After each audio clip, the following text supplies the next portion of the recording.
Ô Silas, depois do jogo com você até mencionou a possibilidade de mudar o time, né, até por causa desse desgaste. O que você está pensando em mudar ou vai manter o time? Pelo menos a base a gente imagina que você deve manter. Né? A base sim, um dia, né? E depois um outro atleta a gente até vai deixar aqui para trabalhar. E um para descansar e outro para trabalhar. Não sei se vocês já tiveram acesso aí à lista de quem viaja ou não, né? Agora que vocês tiverem, vocês já vão perceber que a gente precisa, né? É um momento que a gente precisa fazer isso, até pelo número de jogos de alguns atletas. E depois os outros atletas a gente vai conversando para ver se começa ou se fica no banco, e a gente utiliza depois. Acho que agora para esse jogo especificamente chegou esse momento. Pois é, Silas, a gente ainda não teve acesso à lista, mas estava observando ali o trabalho de aquecimento. Observei ali o Gabriel, ele não estava. Pelo menos não estava ali no trabalho de campo. O Gabriel só descanso, não tá tranquilo. Tá, eu teve um jogo lá, uma dor de barriga, tá, uma gastrite, já foi medicado, mas o médico já assegurou que tá tranquilo.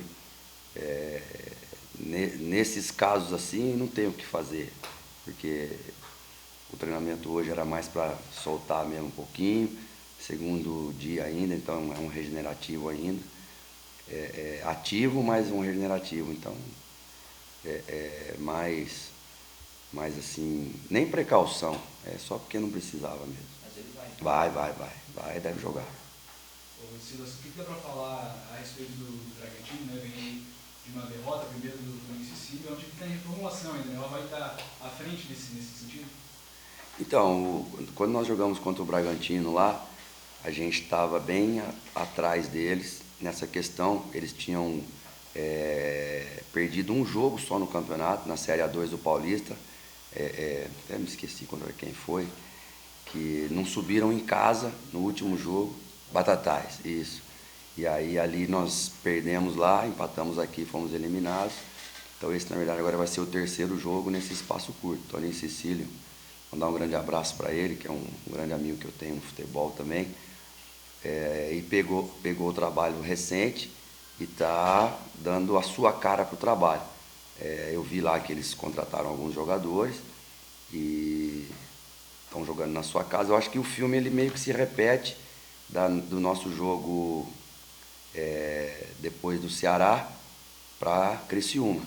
O Criciúma tinha perdido fora, nós tínhamos ganho aqui 3 dias, sábado e terça, e agora o filme é o mesmo, só que nós perdemos lá em Criciúma. Então é um pouco disso que eu estou falando, nem falei ainda, vou falar para os atletas que não foi perder só para o Criciúma, nós não jogamos bem.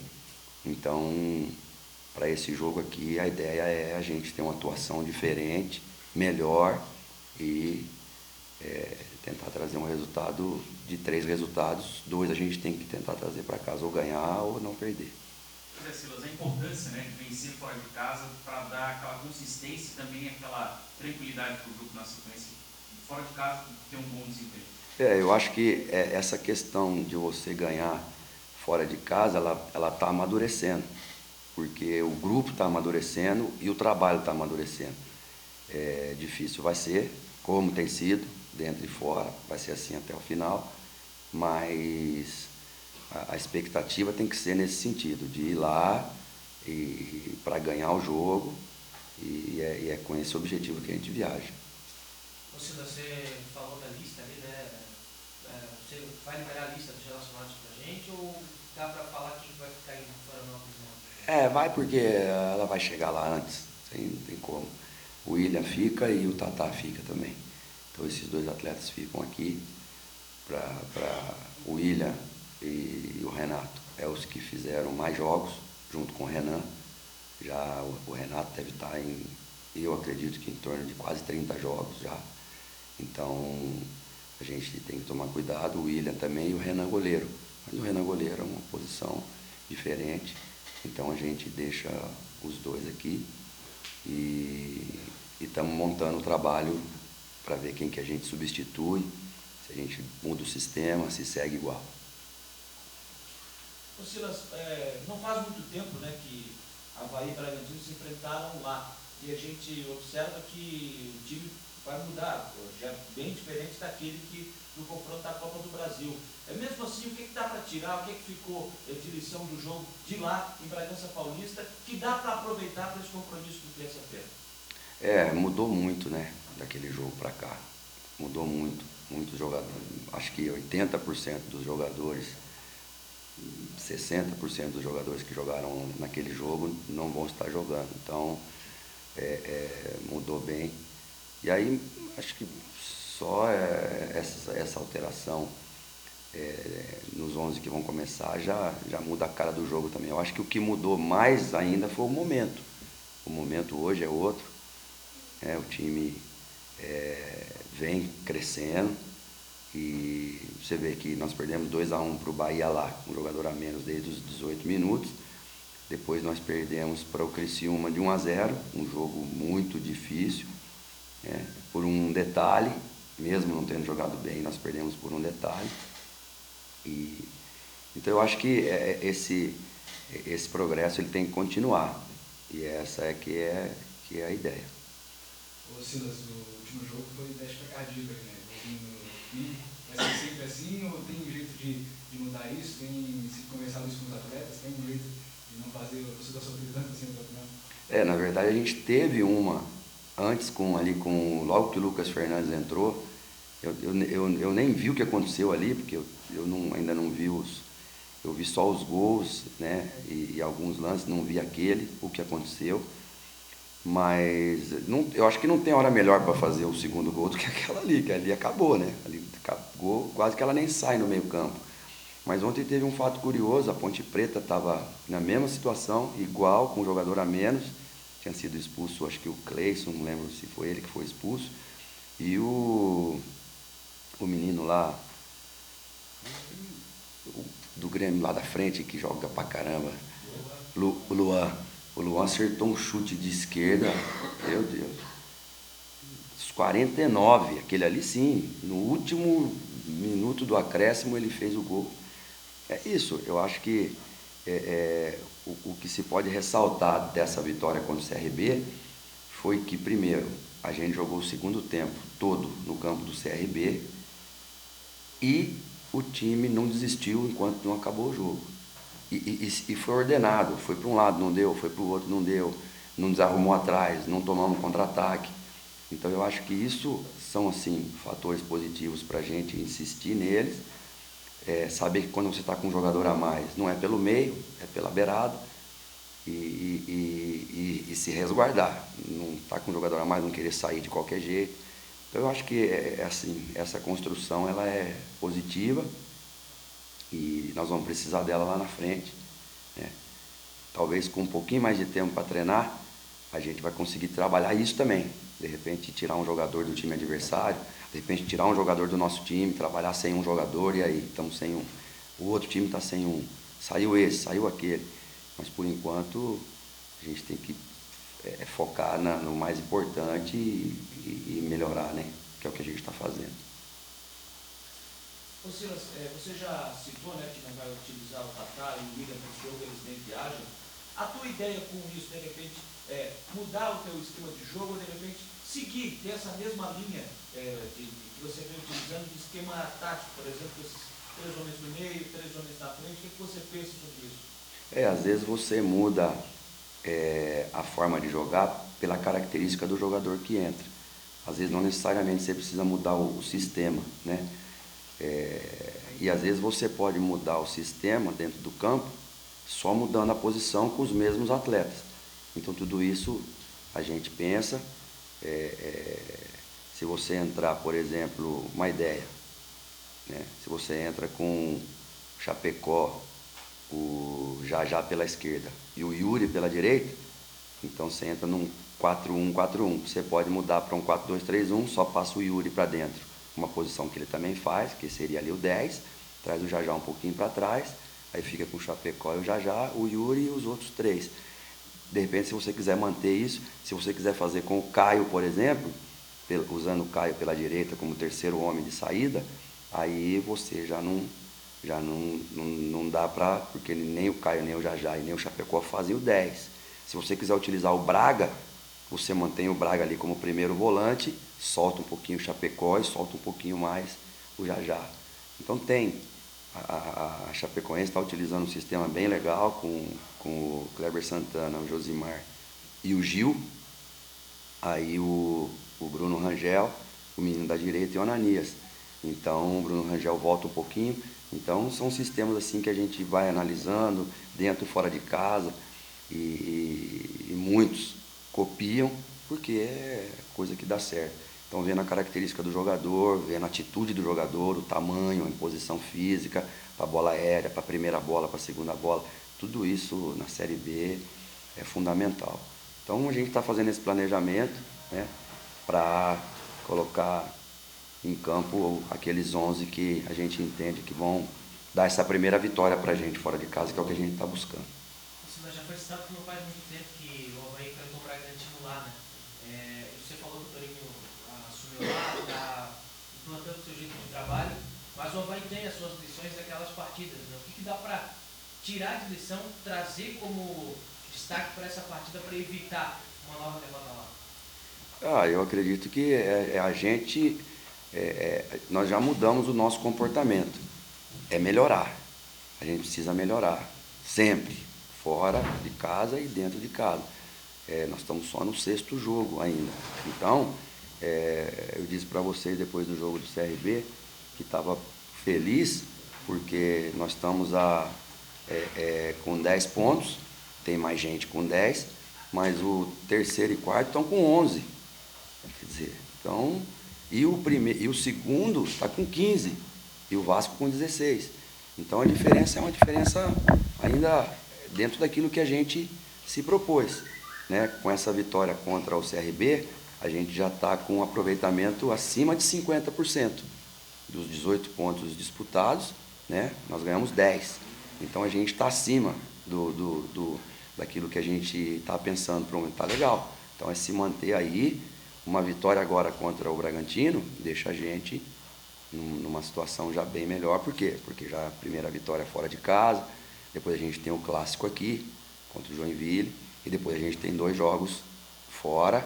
Quer dizer, então eu acho que esse mesmo planejamento que a gente fez, o Joinville, por exemplo, está fazendo também lá com o Emerson Maria. Jogaram contra o Náutico, né? Eles jogaram contra o Náutico, perderam. E aí agora joga em casa, depois agora pega o Vasco em casa, depois pega a gente. Quer dizer, então são jogos assim que são aqueles jogos pesados da Série B que definem muita coisa, porque a gente vai tirar ponto de muita gente. O Joinville vai tirar também, o Vasco nem se fala. Então são confrontos não diretos, mas quase isso. Ô Silas, 6 rodadas já se foram, né, da Série B do Campeonato Brasileiro. Na tua avaliação, tem alguma surpresa, tem alguma decepção até agora, pelo que você analisa? Eu acho que se você olhar o campeonato passado, talvez não decepção, mas assim, a surpresa para menos seria o Sampaio, né? Sampaio Corrêa, que o ano passado começou atropelando todo mundo. Acho que na 5ª rodada estava em primeiro lugar da Série B. E esse ano, acho que parece que está com 1 ponto só, se eu não me engano. Quer dizer, então, e é um time que foi campeão lá. Então lembra que a gente falava, a gente vai pegar uma bucha aqui, que é o Sampaio Corrêa, porque é um time realmente difícil, né? E surpresa, não sei, talvez o Atlético Goianiense, né? Que começou muito bem, mas eu acho que se vocês lembrarem o ano passado, não subiu no detalhe também.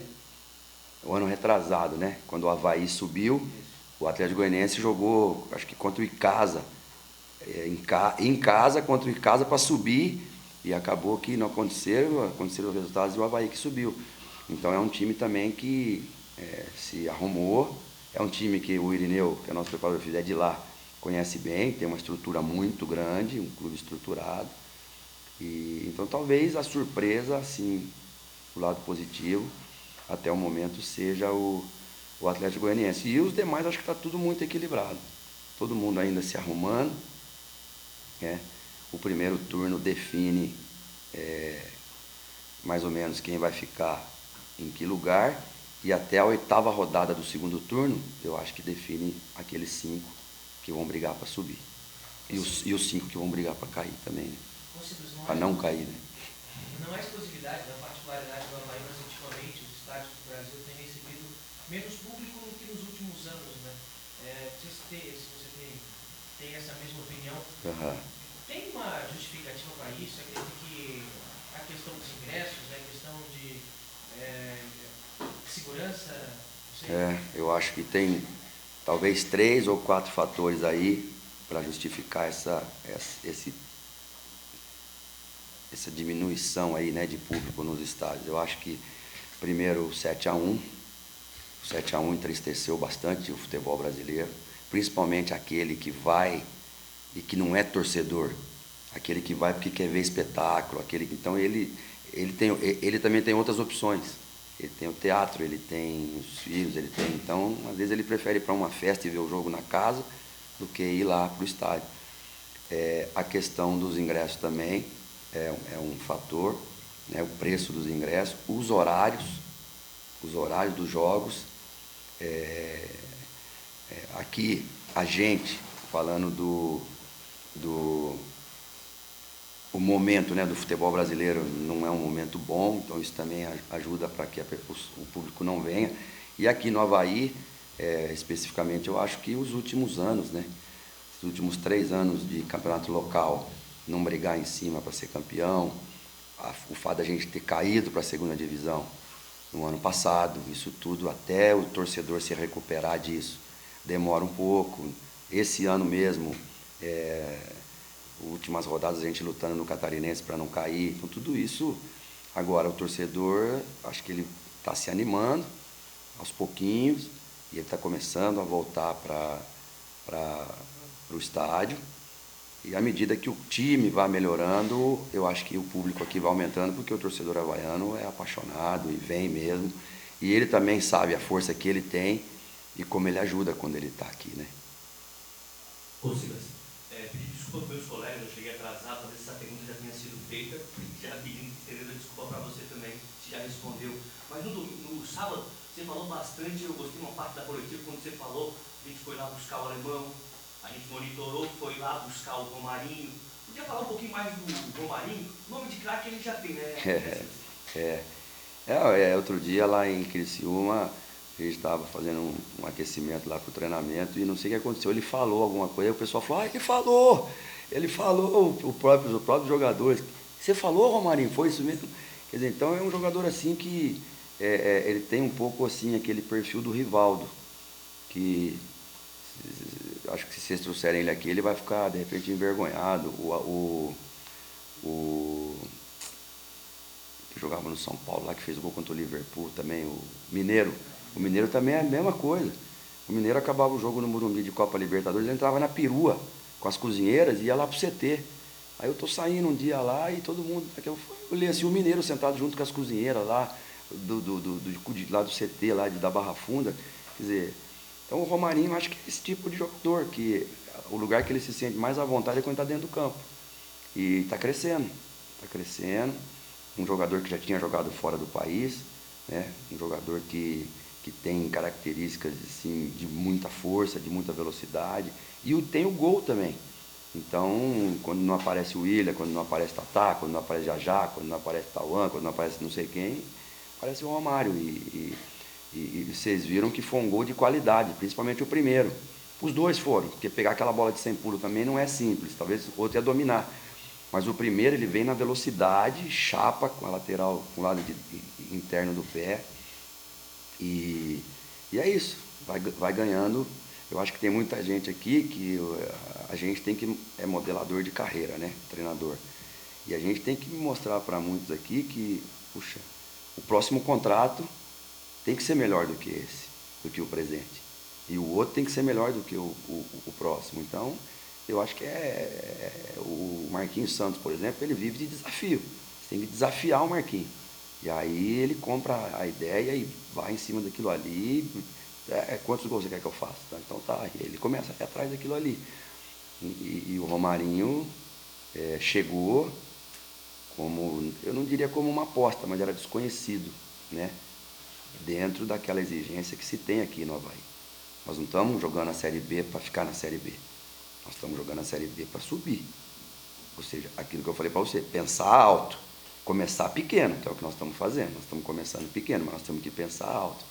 Então, os últimos anos mostram que o Avaí sempre briga para subir, porque é onde a gente quer estar, né? E o Romarinho, assim, está devagarzinho, entrando no coração do torcedor, entrando no coração do grupo e ganhando a confiança da comissão e de todo mundo, né? Vai ter que jogar pra caramba amanhã, Romarinho. Obrigado, Silvio. Um abraço. Não temos apresentado? Depois.